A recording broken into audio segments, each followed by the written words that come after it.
Hi, everybody. Wanted to come in and it's Maria. Sorry, I should probably start off with that. Maria Vandenberg. And I wanted to jump in and talk about week 2 of 30 Days of Authenticity. This is my own course that I have just launched, and we are moving through it live on Intention Inspired. Platform name is I am intentioninspired.com. It's free to join. I'm offering it pay as you wish while we are running through it live, and I've been amazed. I've honestly been floored and amazed by not only the people that are showing up, but the depth to which everybody has been willing to kind of dive into who they are and show up and share it. And it's created this just beautiful collective shared energetic space where we all feel safe and seen and heard, and it's beautiful. And my every single day, it's like my level of awareness grows and expands, not only through showing up and sharing myself, but also just witnessing the beauty and the wonder of others and them showing up and sharing themselves just as they are. So it's been incredible and life changing, in all honesty. Totally and honestly and unbelievably life changing. So I wanted to just take a teeny bit of time and recap what the week looked like for me. Did that last week. That podcast and video will be linked below. And I'll continue to do it until we are complete. But this week last week was all about how we think about things. And every single day was spent looking at that, looking at our thoughts and the way we view the world. This week is about what I call quote unquote shadows. And shadows are a prominent theme in my first book, which goes hand in hand with this course as well, which is called Crown Jewels, the Acacia Records. And my approach with shadows is they aren't bad. They are our unconscious, and they're a part of us. And honestly, they're just longing to be seen, heard, held, acknowledged. And there's something that we can work with to uncover our limiting beliefs and our things that hold us back, to sort of learn to love and embrace all of who we are and accept everything that's in our life in the present moment, no matter what it looks like. So that's kind of been the theme for the whole week, is taking a look at our what I call our shadows. So the first day, day 8, I'm aware. I asked us to take a look at our triggers, and then I went through a particular practice called SOAP, SOAP, subjective, objective, analytical, and personal learning, and apply that particular technique to one of our triggers to see if we can approach it from a more compassionate perspective.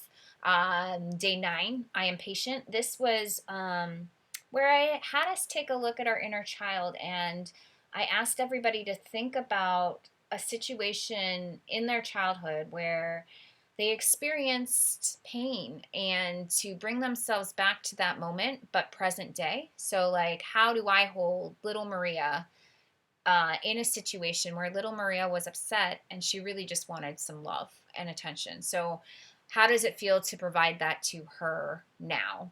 And is there any healing in that process? And then day 10, I am the other. So this was about identifying someone or something that we considered to be outside of ourselves and different, and that we judged, and seeing if we could look a level deeper to see if we could get to the commonality between us, to have compassion for their who they are and what their perspective might be. Um, and then day 11, I am embracing. That was about taking a look at our fears and seeing if we could get to the point of being grateful for them, if we could embrace them for what they might be showing us about ourselves. Day 12, I am open. Every single week, I'll kind of do this. I ask people to be open. and to do a free form writing on what they've uncovered about themselves that week, and anything that they might have learned. Day 13, I am willing. This was about taking a look at our expectations. And honestly, my own expectations have been, I keep saying within the course, they're like my Achilles heel. They are one of the things that I am still actively, it's like a year and a half after, actually, probably 2 years since I first created this course. And it's something that I'm still actively working with. Like, what makes sense in terms of expectations? How do I work with them healthily? But the intention for that day is taking a look at them and being willing to release the ones that no longer serve you. And then that brings us to today, which is day 14. I'm reflective. And I ask us all to take a look at the week as a whole. And so I just wanted to take a few minutes to share my own sort of realizations about myself this week. So one thing I wasn't anticipating was I knew that, when we dive into our shadows, it's not always easy because we're asking our conscious mind to take a look at something that we've previously been either running away from or repressing or we're not even aware of in the first place. So there's a level of discomfort to actually consciously pay attention to something we haven't previously wanted to consciously pay attention to. So I anticipated that, but what I didn't expect was how intense this week has been.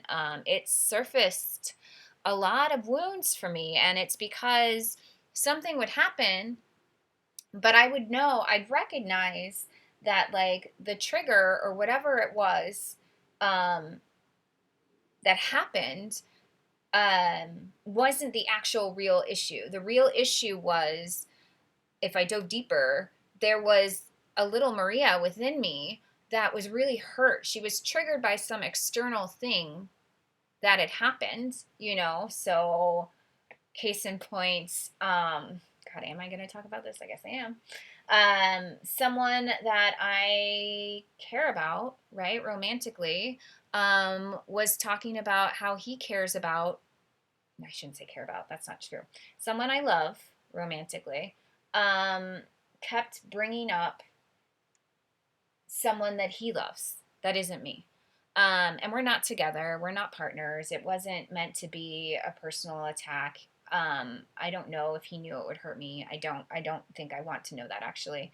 But the fact of the matter is, he did it. He posted about his love of somebody else, and I got triggered. I got triggered because it triggered a childhood wound, right? Of not feeling worthy. So it was triggered by this particular person, but the reason why I was so triggered had nothing to do with this person, right? It had to do with, is a 3-year-old Maria that lives within me that felt abandoned and rejected by her father.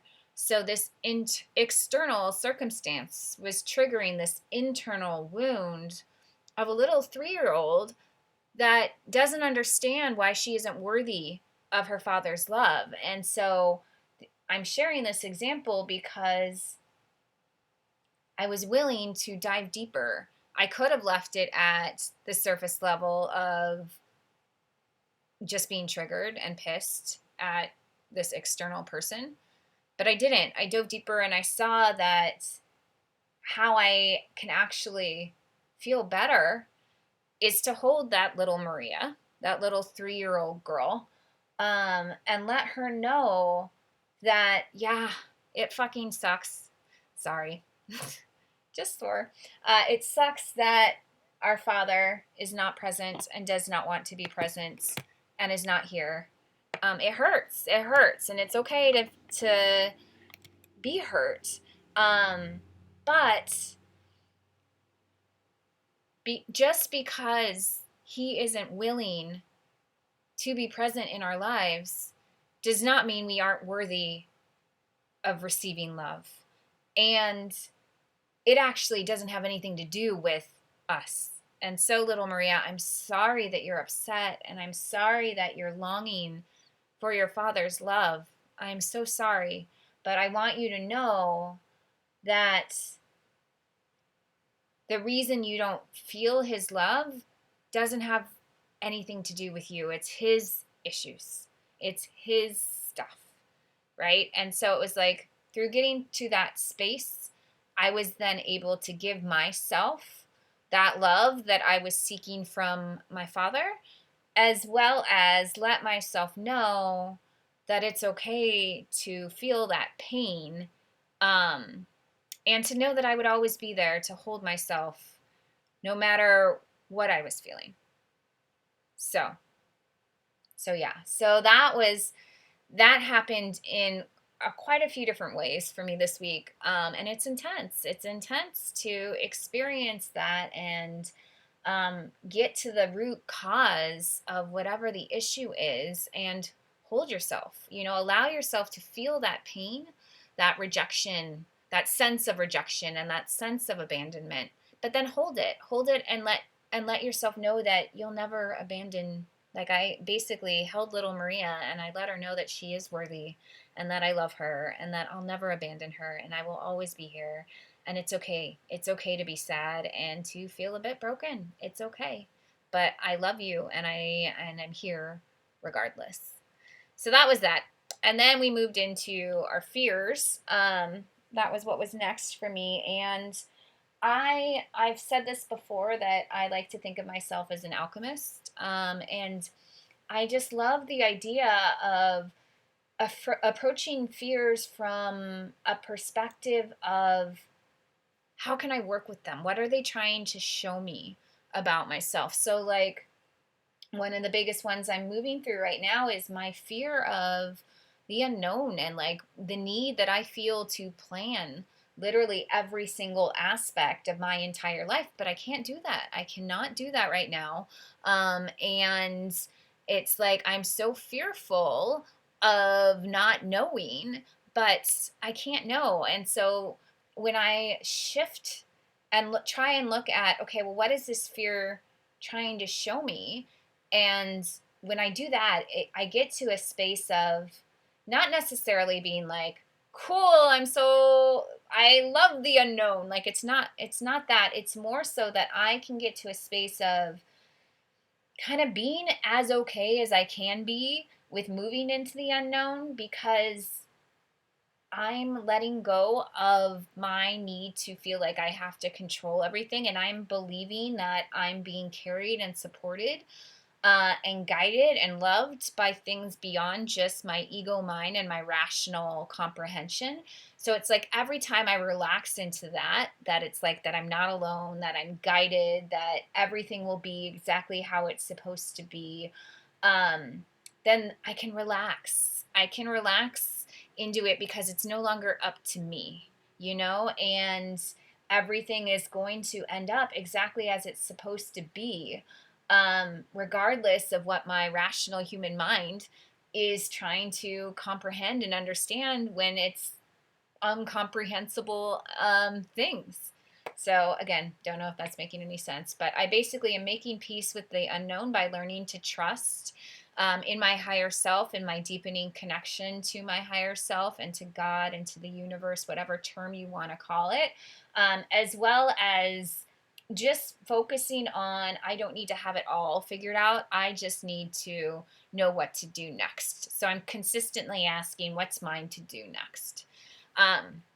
So it's just really powerful when I can approach that fear. So it's taking my fear of unknown and then deepening that into trust and surrender, and then just focusing on the next step, which has been really sort of freeing for me. And then finally, it's expectations. So I talked about that a teeny bit above. I still have not figured out what the I don't like that, but I'm putting quotation marks, the healthy way, I should say, approaches to expectations. You know, do we not have them? Do we have them? Do we make sure that they're realistic?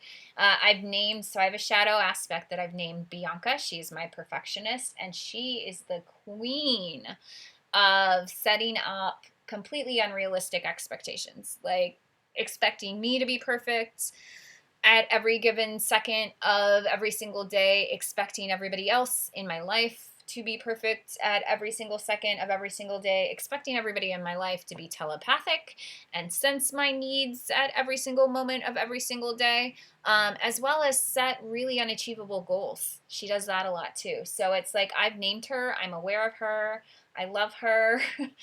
Although she drives me crazy sometimes.